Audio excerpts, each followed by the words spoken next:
This week's video is about a process that's very near and dear to my heart.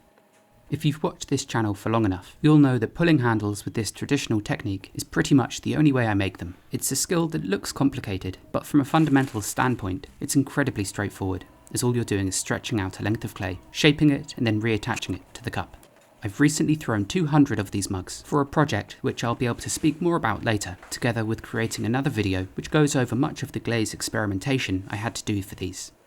These 200 cups took me about a week and a half to make, with my time not fully spent on the project, as if you hadn't realised, creating these YouTube videos and keeping up with social media eats drastically into my time on the wheel. I don't have any assistants that help me with the making or the production of these films, but for the time being, I can manage it.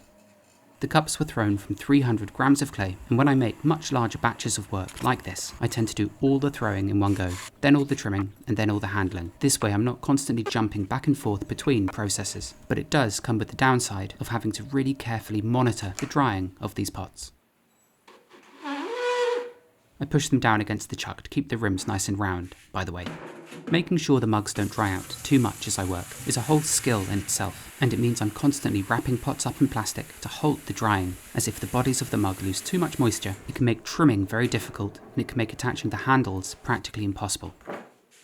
Now, there are dozens of ways of making handles, but I've always found myself drawn to this specific technique of pulling handles from larger blocks of clay and then from the cup itself. It creates strong handles that have a sense of motion to them. It's a quick and efficient technique if you get good at it, and it also captures the maker's hand in the process and in the finished object itself, which I've always liked in my own pots as it contrasts nicely the highly trimmed nature of the work. But they really do vary so much from maker to maker, such as this lovely, slightly chunkier handle by Guillermo Cuellar, compared to the slightly more refined nature of one of mine. This Phil Rogers mug has a lovely ridge in the centre, which breaks through the ash glaze wonderfully, and has space enough for just one finger. There's this porcelain coffee cup from the current Leech range, which has a really fine, smooth handle that feels sleek and silky to the touch. Here's a wood-fired espresso cup by my good friend Peter Montgomery, which has a slightly thicker, rounder handle that travels from rim to base. And there's this fantastically comfortable, really character-filled handle by Bandana Pottery, in which you can see all kinds of marks left by the fingers of the creators. And I think this is one of the qualities I love about hand-pulled handles, is that it makes the process of using the cup far more intimate, as you, the user, can feel the very marks the potter created.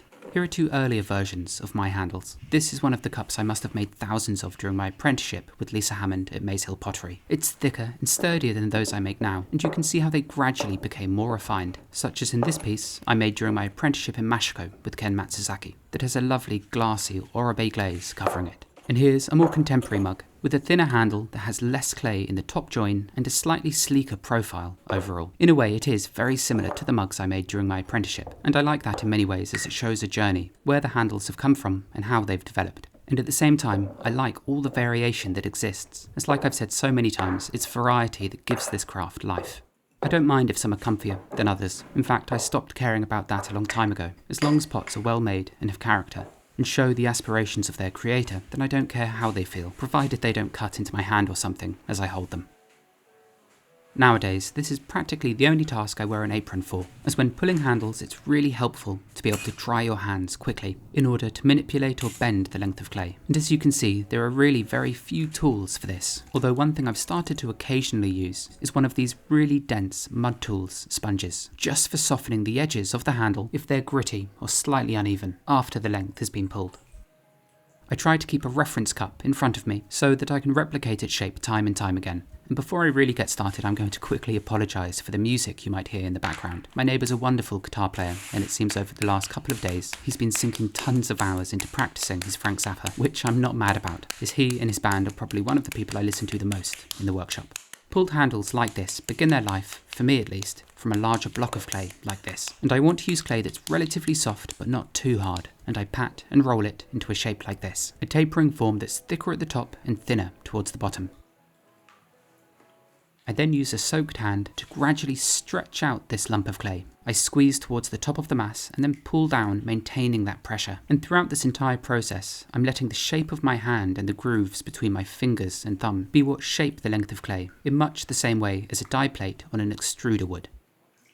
Now I know this looks far too long for a handle, but I always begin by pulling a much longer length, which I leave relatively thick and with an oval cross-section, and it's this which I'll then cut into many individual blanks, each one becoming an individual handle for a cup. I should also mention that if you are practicing this, you don't have to pull lengths this long. Start shorter, and with time and practice you'll be able to make longer ones like this. I then drape the clay over a wooden board right up to the edge, and I snip them away with the edge of my thumb, like so. If you can, it's better to have slightly longer lengths than you need, as when you attach these to the cups and pull them again, it's always better if you have slightly too much material as compared to too little, as there's nothing more annoying than pulling a handle, shaping it on the cup, and then realising it's far too short.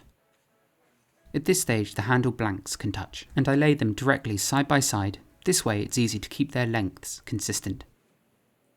Over the years I can't tell you how many lengths I've just torn off when doing this. It happens, and it will continue to happen to seasoned potters, but the key is to keep your hand moving quickly, to use lots of water, and to never pinch too hard, as that's when it does tear away, as you create a thin spot and then the weight of the handle length beneath it simply rips the whole thing off. As I've got 200 cups to handle, I won't make all of these blanks in one go. Instead I'll probably pull them in batches of about 50 or 60, as contrary to other methods of handle creation, I want these to be really soft when I attach them to the cup. If they dry out too much, it actually makes pulling them more difficult, and it also makes blending them into the vessel itself harder, as when the stoneware is soft and malleable, it's easy to create a flush join between the two. At the same time, the clay being soft does mean that it's easier to make mistakes. It also means that the clay will become saturated with water more quickly, which is one of the things that makes this difficult to learn as a beginner, as ideally you want to work quickly so the clay retains its strength. But inevitably when you begin learning this, you work more slowly, so if that is the case and your handle blanks are sopping wet, then in that case it is a good idea to let them dry out a bit. As for these ones I've pulled, I want them to be the same consistency as clay that's fresh from the bag, and to help them maintain that, I take them off the wood, as otherwise the absorbent texture can wick moisture out of them. So instead I lay them on plastic, and if it is quite hot weather, I'll even spray them with water occasionally, and if I don't end up using them all in one day, I can simply wrap them up and then unwrap them and continue using them the following day. The important thing, I suppose, is not to manhandle them too much, as you want to preserve the consistent lengths they have. It's fine if they have fingerprints and things on them, but if there's more significant indentations, then that can and will affect the consistency of the finished pulled lengths. As for knowing if the cup is ready to be handled or not, I want mine to be completely leather hard, and if I press gently on the rim, the form should hold its shape really well. And I test this by just squeezing like so, lightly, and if the vessel feels firm and solid and not bordering on turning bone dry, then I know it's good to go. On the other hand, if the cup bends easily as you press the opening, like this one does, then the cup is still far too soft to handle, and you would simply distort and destroy the cup if you tried it, so don't do it at this point. Another indicator is if you can see your fingerprints easily on the cup just from holding it. The clay shouldn't feel sticky at all. The next step in the process for those pieces that are the right level of firmness is to score a small section towards the top of the mug. I then take one of the handle blanks, position it in my palm and just press it up so one end extends slightly, so that it's out of my grasp. I then carefully lock my fingers around it and tap out one end of the blank to create a flare of clay on one side. I then turn it around and tap out the other side too. This creates a flare of clay that I'll easily be able to blend into the cup. And whilst doing this, my grip on the length itself was really light, as obviously if you squeeze it too hard you'll create indentations which will make pulling a consistent length hereafter more difficult. I then dab water over the scored section, trying not to let it drip too much. I dab, by the way, instead of brush, as you don't want to flatten that scored section you've made. I've also recently been placing the cup I'm working on an HPL bat. This way, the grain of wood of the tabletop doesn't embed itself into the cup, and on that white surface it's also much easier to spot any burrs of clay there could be that would otherwise just embed themselves into the base of the cup. So by always keeping the vessel on one of these, and by being careful to not let any scraps of clay stick into the bases of these, it saves a bit more time later on when it comes to tidying up the bases of each of these. When I attach these blanks to the cup, one hand always goes inside the pot to brace the wall so the pressure exerted doesn't bend the wall inward. And as pressing the handle against the cup can cause all the clay to bunch up somewhat, I then carefully press it back out like so. This way there isn't so much clay in that top join, as if left it can make them look bulky. You just have to make sure you squeeze it back evenly so the length maintains its consistency. I can then blend that soft clay in the flared section I created into the wall of the cup. And I keep the fingers of my left hand again braced inside the pot so that the pressure I exert when doing this doesn't distort it. The other thing I should mention here is that if you score the pot and slip it, you should never wait too long before attaching the handle, as that scratched and wetted segment will weaken rapidly, making the likelihood of you bending the wool much higher. And if this is done properly, the handle should be stuck in place really securely. And from this point, I dip my hand in water and begin pulling again, pinching as close to the top as I can get, and every couple of pulls I switch the orientation of my hand, as this helps to keep the cross-section of the handle nice and even and oval. As if you keep on pulling with your hand in just one orientation, you'll end up with a lopsided handle that's thicker on one side than the other, so keep it moving.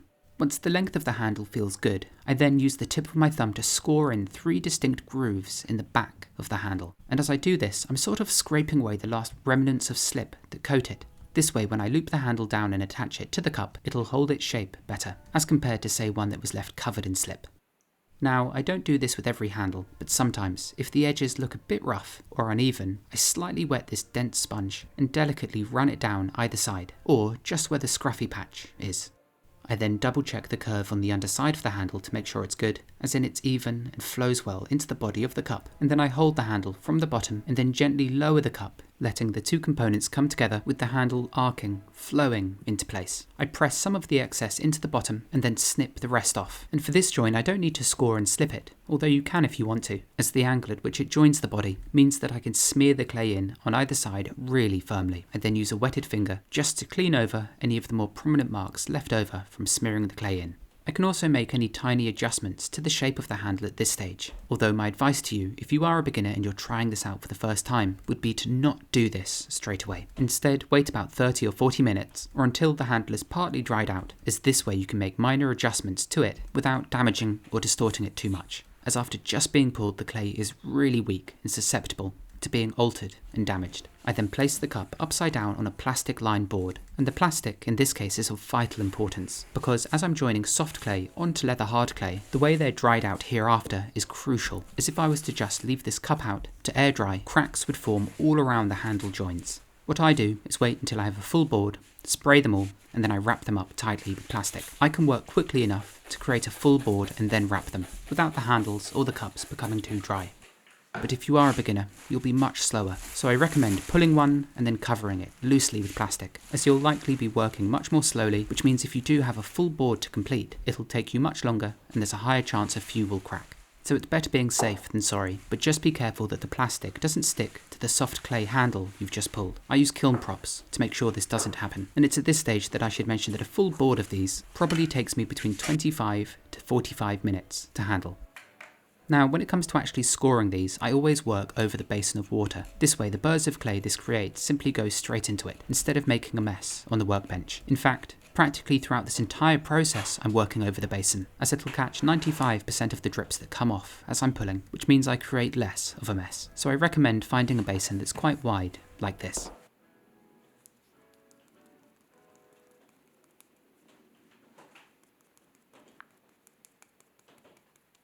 It's difficult to convey just how firmly I'm pressing the clay onto the cup here. I'm not just lightly tacking it on, instead I press it firmly against the wall to create a really strong join, and if that causes excess material to clump up, I simply gently squeeze it back, starting where the handle meets the wall and then gently pressing it back. If the initial join you create isn't done securely enough, then there's a much greater chance that you'll simply tear the length off as you begin pulling. At the same time, if you squeeze too hard as you pull, or create a thin patch towards the top, that can contribute to the length being ripped off.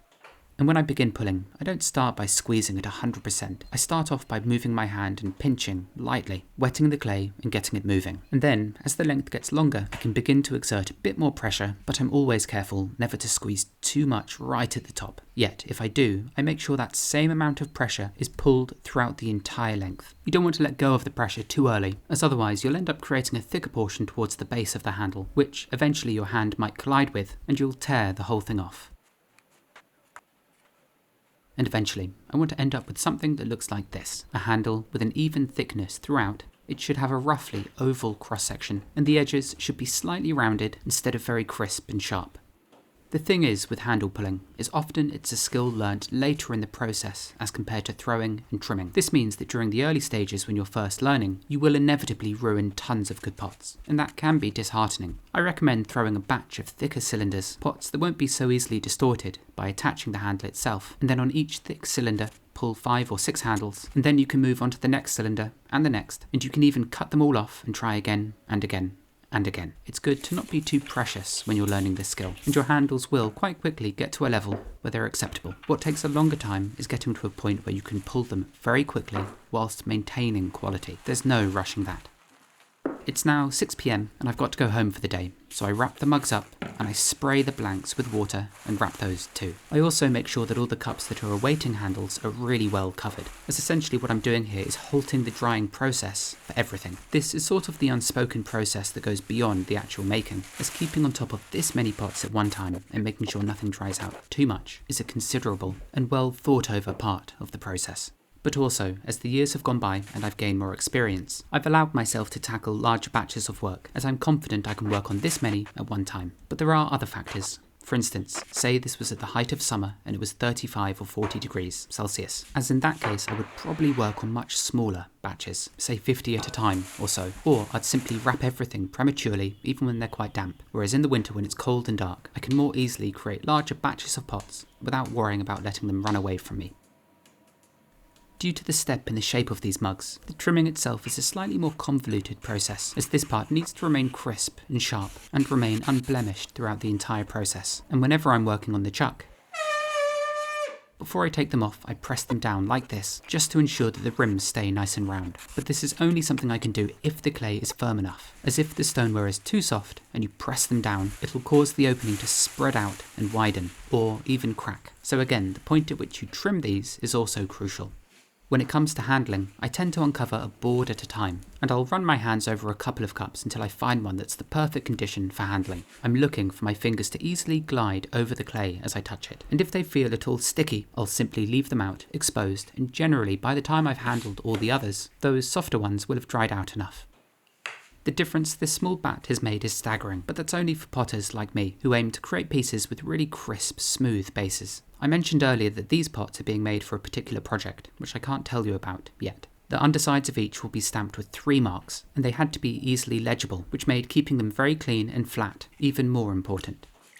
I really like making pots on this scale, as if you make 1 or 2 or 3 of something, you don't really learn the same things. After you've made 100 or 200 of something, you'll be able to pick up on all these small, subtle features and hand positions that make the process go more smoothly, and you'll be able to identify what it is that causes certain mistakes, such as those rough patches on the sides of the handle that I was tidying up with a sponge. To fix this, I just altered my hand positioning slightly and made sure, right when I started pulling, that I rubbed over the right side of the handle with my thumb, rounding it, which I'm doing here, and that's all it took to fix the issue.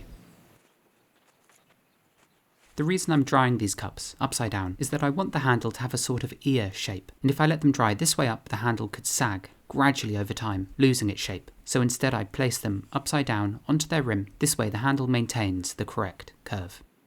I also make sure that the plastic they're being placed on is clean and not embedded with dry bits of clay, and I look for a sheet that isn't too wrinkly either, as I don't want anything to press into the delicate rims these have.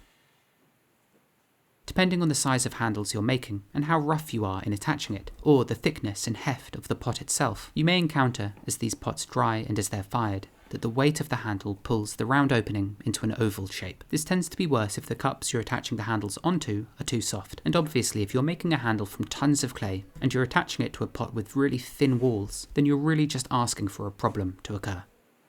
There is one final step I have to do for these pots, and that's tidy up the bottoms. Yes, I've already trimmed them, but in the handling process I sometimes smear some of the excess clay over the base in order to achieve a really strong join, and thus the following day, after these pots have been allowed to dry out slowly overnight, I'll place each one back on the chuck, tidy the bottom up, and then stamp it. But for now, and I'd really recommend not skipping this, each finished board of pots is wrapped up carefully, but not before I spray them all lightly with water. This makes a damp, humid environment that the pots can sit in overnight. And as they do, the handle and the body should acclimatise and become the same consistency, with one part no longer being harder or softer than the other. And it's this that really helps prevent cracks from appearing, as it's rushing the drying process on pots like this that can be disastrous. And after these pots have been tidied up and stamped, I'll wrap them back up and I'll let them dry much more slowly for a week or so, but under plastic that's more loosely draped over them.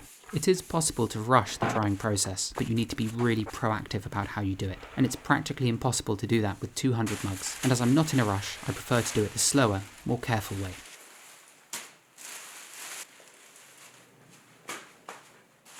I'm so almost there with these. Thankfully, the final step is rather straightforward, although I won't be able to show the stamping properly in this video. You'll have to check back in the future for that.